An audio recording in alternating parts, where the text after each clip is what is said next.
Have you ever felt something so powerful, so undeniable that it scared you? What happens when the person who makes your heart race is someone you're not supposed to want? This is the story of how I fell for the one person I should have kept at a distance, and how it changed everything. This is my truth. The summer heat in coastal Virginia hit differently. It wasn't just the temperature, it was the weight of it. Thick, heavy, almost like standing under a waterfall of warm honey. After 4 years in Seattle's cool rain, I'd forgotten how suffocating the southern air could be. But as I pulled my rental car into my aunt's driveway, that old humidity wrapped around me like a familiar, unwanted memory. I hadn't been home in 3 years, not since the funeral. My phone buzzed with a text from my mom.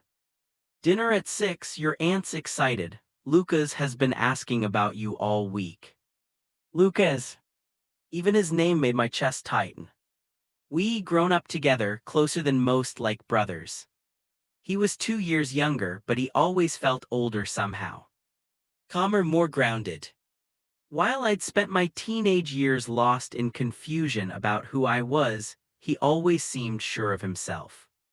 The last time I'd seen him was at his father's funeral. He'd been quiet, hollowed out by grief, and I'd left too soon before either of us could really talk.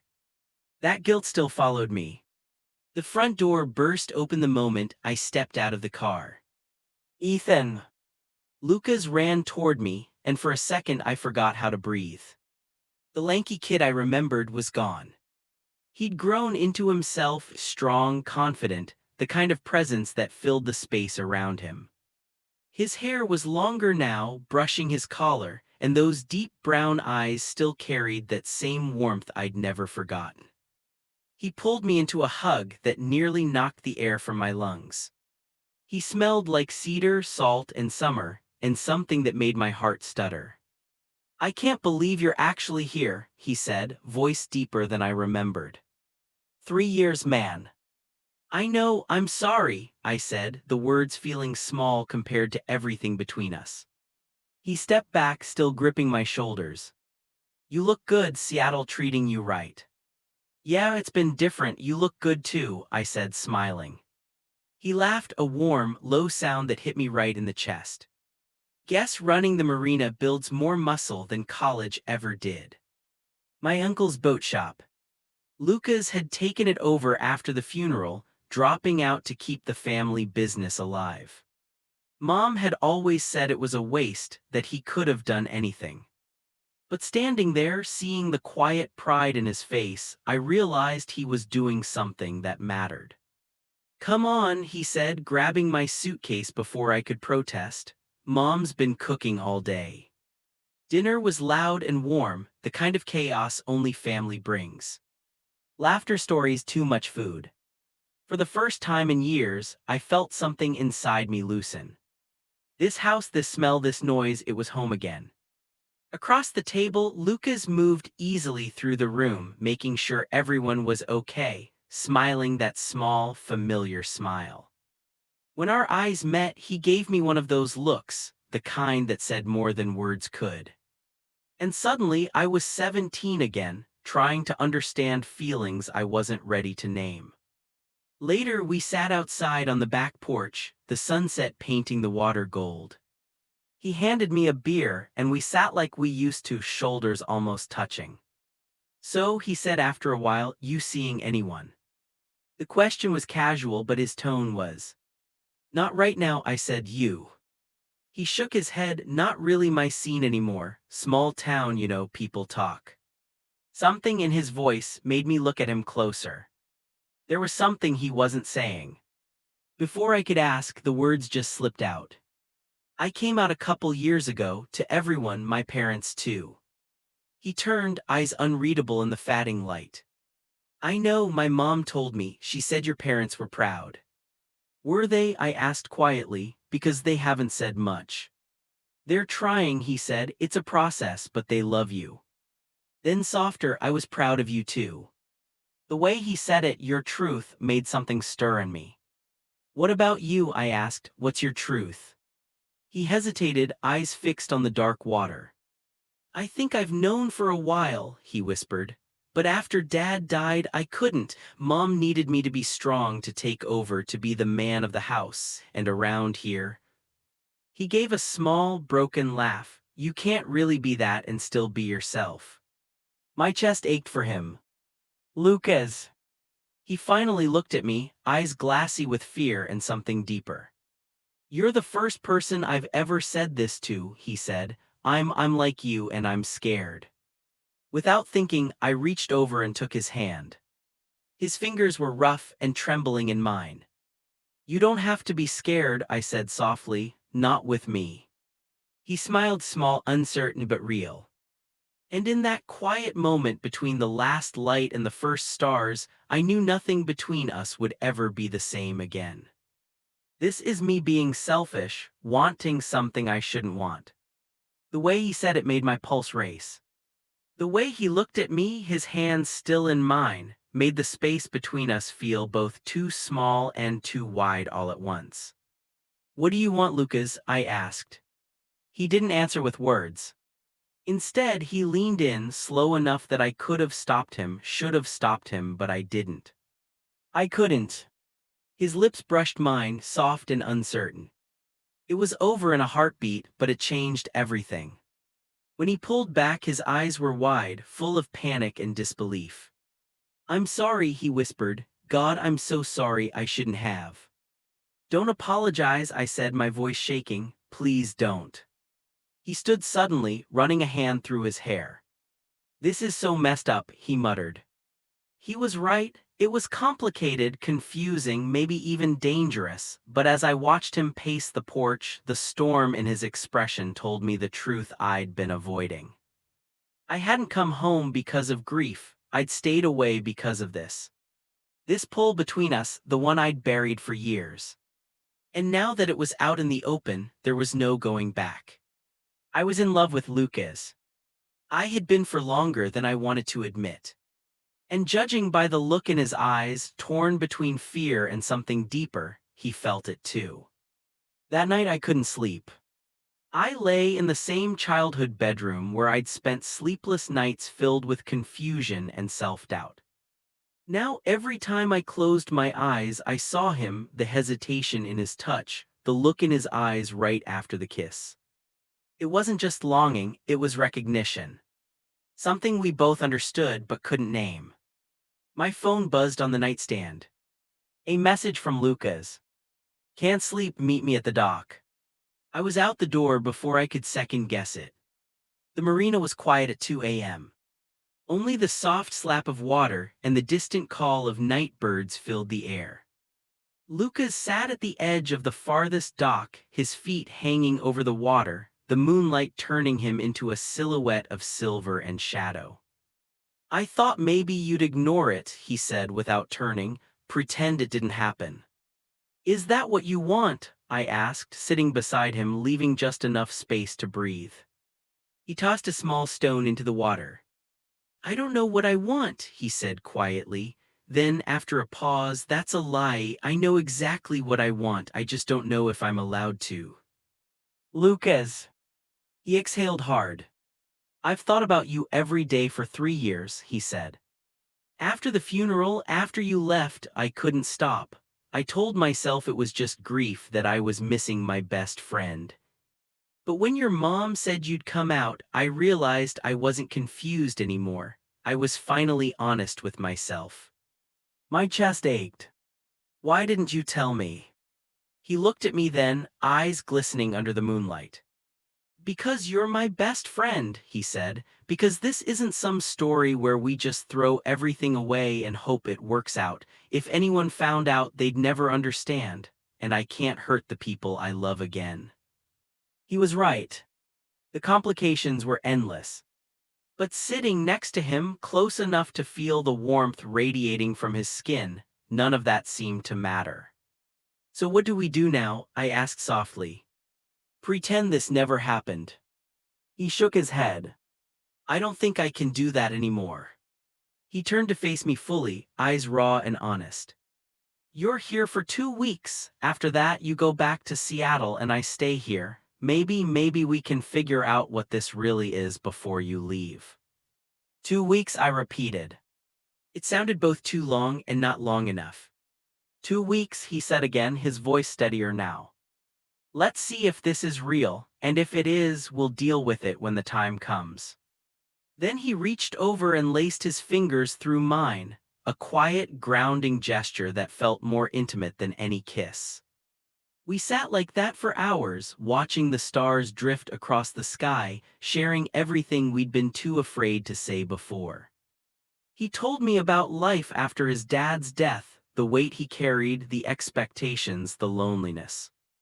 I told him about Seattle, the freedom and the isolation, the connections that never quite fit.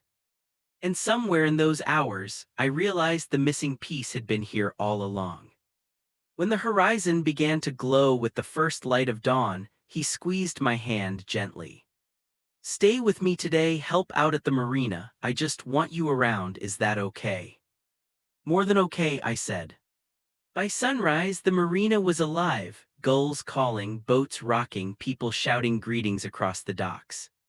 Lucas moved through it all like he belonged to the water itself. Every gesture, every word, carried quiet confidence.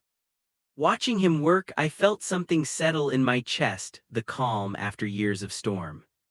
"Stop starring," he said without looking up from the boat engine he was fixing, though I could hear the smile in his voice. And for the first time in a long time, I smiled back, unguarded, unashamed, completely alive. "Can't help it," I said with a laugh. "You're good at this." "Yeah," he replied, glancing up at me with grease smudged across his cheek. "You sound surprised."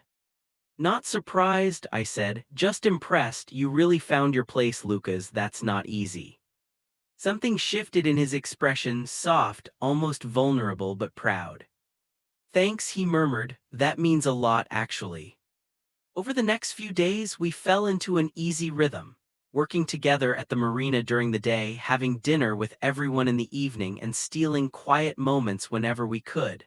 We were careful around others, always keeping things casual, but when it was just us, it felt like finally being able to breathe again after years underwater.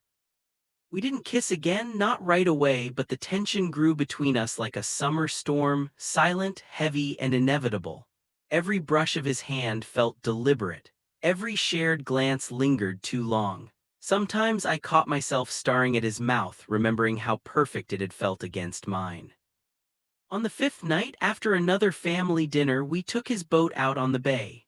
The sun was sinking behind the horizon, painting the sky in orange and violet fire. Lucas cut the engine in a quiet cove where the only sounds were the water against the hull and the distant cries of seabirds. "This is where I come when I need to think," he said, settling beside me, "where I came after Dad died and after I realized what I was feeling for you." He hesitated, then added quietly, "It's beautiful, you're beautiful." The words hung between us, simple, devastating. I turned toward him and the look on his face stopped my breath. There was no hiding anymore, no pretending, just honesty, raw and trembling. "I know this is crazy," he whispered. "I know there are 1,000 reasons why we shouldn't, but Ethan, I've spent 3 years trying not to feel this, trying to convince myself it would fade. Then you showed up and I realized I don't want it to fade. I don't want to lose this. I don't want to lose you." I should have reminded him of all the complications. The family, the expectations, the distance, the impossibility of a future together. But looking into his eyes, seeing my own fear and longing reflected back at me, I couldn't. "I want you too," I admitted softly. "God help me, I want you too." This time when we kissed, it wasn't hesitant. It was hungry and real, 3 years of silence breaking all at once. His hands slid through my hair, pulling me closer, and I held him like I could stop time itself. When we finally broke apart, foreheads resting together, hearts racing, he whispered, "What are we doing?" "I don't know," I breathed, "but I don't want to stop." He nodded. "We can't tell anyone, you know that, right, if they found out." "I know," I said. The secrecy felt heavy, but it didn't feel shameful. For once, it felt like we were protecting something sacred. 2 weeks, he said, that's all the time we have before you go. Then let's not waste a single moment. As the stars rose above us and the boat rocked gently on the dark water, we held each other and pretended that 2 weeks could be enough, that when it ended, we could somehow go back to being just friends. We both knew it was a beautiful lie, but for now, the lie was the only truth that mattered. The second week arrived too soon. We, fallen into a secret rhythm, days spent working side by side at the marina, evenings smiling through family dinners, and nights slipping away to the quiet cove that had become our refuge. There, under the stars, we shared everything, his loneliness running the business, the pressure to live up to his father's legacy, my own hollow life in Seattle that looked perfect on paper but felt empty inside. We talked about our childhood, the time we got lost in the woods and weren't afraid because we had each other, the Christmas he stood up for me when someone made a cruel comment. "I think I've been protecting you my whole life," he said one night as we lay tangled together in the small cabin. "Maybe we've been protecting each other," I whispered. "Maybe that's what this has always been." But protecting each other also meant hiding, and the weight of hiding was slowly breaking us. It came to a head on the 12th night. There was a big family barbecue at my parents' house, laughter, kids running around with sparklers, the smell of grilled food in the air. It should have felt warm and safe. Instead, it felt suffocating. I was helping my dad at the grill when one of our family friends, a little tipsy from wine, cornered me. "It's so nice to see you and Lucas reconnecting," she said, smiling. "You two were always so close, like brothers." Like brothers. The words hit me like a punch to the chest. "Yeah, I managed. It's been good to see him again. He's had a hard time since his dad passed. I think being here, it's helped." She smiled and squeezed my arm. "Family's everything, you know, no matter what else changes." Her words stayed with me long after she walked away. I excused myself and found Lucas standing alone by the fence, staring into the distance. Even from across the yard, I could see the tension in his shoulders. "We need to talk," I said quietly when I reached him. "I know." We slipped away to his truck, driving with no destination until we ended up back at the marina, the place where it had all begun. He parked, turned off the engine, and for a long moment neither of us spoke. "I can't do this," he finally said, voice rough. "I thought I could, thought 2 weeks would be enough, that we could just have this and then go back to normal. But Ethan," he turned toward me, eyes bright with tears, "you leave in 2 days and I don't know how I'm supposed to pretend we're just friends after this. How am I supposed to watch you get on that plane and act like my heart isn't breaking? Then don't let me get on that plane." "What are you saying? That we tell everyone, that we risk everything for a relationship people might never understand?" "I'm saying maybe what we have is worth fighting for," I said, grabbing his hand. "Lucas, I'm in love with you not because it's forbidden or exciting, but because you're kind and strong and brave. Because you make me laugh, because when I'm with you I finally feel like I'm home." He stared at me, his breath shaking. "You're in love with me?" Completely, terrifyingly, absolutely. A tear slid down his cheek. "I love you too, God, I love you so much it scares me." "Then stop being scared, come to Seattle with me." He blinked. "What?" "Come with me, we can start over, a life where we don't have to hide, where no one cares about where we came from or how people might judge. Just us, free to be who we are." "I can't just leave the marina, my mom." "Your mom wants you to be happy, Lucas. You've been holding this place together for 3 years. You've proven yourself 100 times over. Hire a manager. Let her oversee things. You deserve more than a life spent standing still." He looked away, torn, longing flickering in his eyes. "What about everyone else?" "They'll figure it out eventually. Two best friends moving in together, they'll talk, sure, but we'll tell them the truth when we're ready. We'll give them time to adjust. And if some people can't accept it," I took a deep breath, "that's their choice. I'm done living my life to please others. I've spent too long hiding who I am." He was quiet for a long time. Then softly he said, "I'm terrified." "Me too," I admitted, "but I'd rather be scared with you than safe and lonely without you." He kissed me, deep, desperate, pouring everything he couldn't say into that moment. When we finally pulled apart, he rested his forehead against mine. "Give me 3 months," he said. 3 months to get the marina stable, hire someone good, figure out how to talk to my mom, then I'll come to Seattle, we'll figure it out together. 3 months, I repeated. "I promise, Ethan, I'm not letting you go, not after finding you again." The last 2 days passed in a blur. We didn't care who saw us together anymore. Let them think we were just making up for lost time. Let them believe whatever story helped them sleep. We knew the truth, and that was enough. On my final night, we took the boat out one last time. The summer air was thick with humidity and hope, and Lucas held me close as we watched the stars come out. "I'm going to miss this," I whispered, "these moments with you." "We're not stealing moments anymore," he said softly.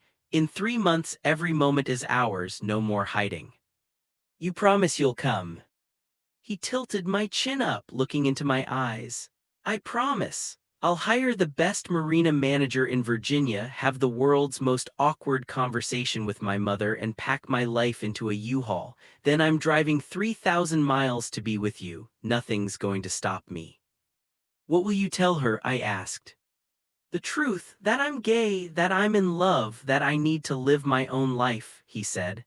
"She's going to be heartbroken, but she'll understand. She always told me to find someone who makes me happy. She just doesn't know she's already met him." I laughed through the tears. "I can't believe this is really happening." "Believe it, we're doing this together." 3 months later, a knock came at my apartment door right at sunset. I opened it to find Lucas standing there, road-weary and beautiful, with that grin that could light up a whole city. Behind him, the U-Haul sat parked crooked in the lot. "Hi," he said simply. "Hi yourself," I replied, grinning like an idiot. "You actually came. Did you doubt me?" "Not for a second." He dropped his bag and pulled me into his arms, kissing me right there in the doorway where anyone could see, and I didn't care. When we finally broke apart, he whispered, "I told her, about us, about everything." My heart stopped. "What did she say?" "She said she'd suspected for a while. She said she just wanted me to be happy." His voice cracked, eyes glistening. "And then she said family isn't about blood, it's about love, that if you're who I choose, then you're family in every way that matters." "She's okay with it." "She is. She wants to meet you officially." I could barely speak. I just held him close, this brave, beautiful man who'd driven 3,000 miles to build a life with me. "Welcome home," I whispered. "Home," he repeated softly, smiling. "Yeah, that's exactly what this is." We stood in the doorway, holding each other as the Seattle sun dipped low, painting the sky gold and pink. We knew the road ahead wouldn't be easy. There would be conversations, judgments, people who wouldn't understand. But as Lucas kissed me again, slow and certain, I realized something simple and true. We weren't just two people fighting the odds. We were two souls who chose love over fear, and that's a choice worth everything. Thank you for watching my story. If it touched your heart, please like, subscribe, and share your own experiences in the comments. Remember, love is love, and your truth matters.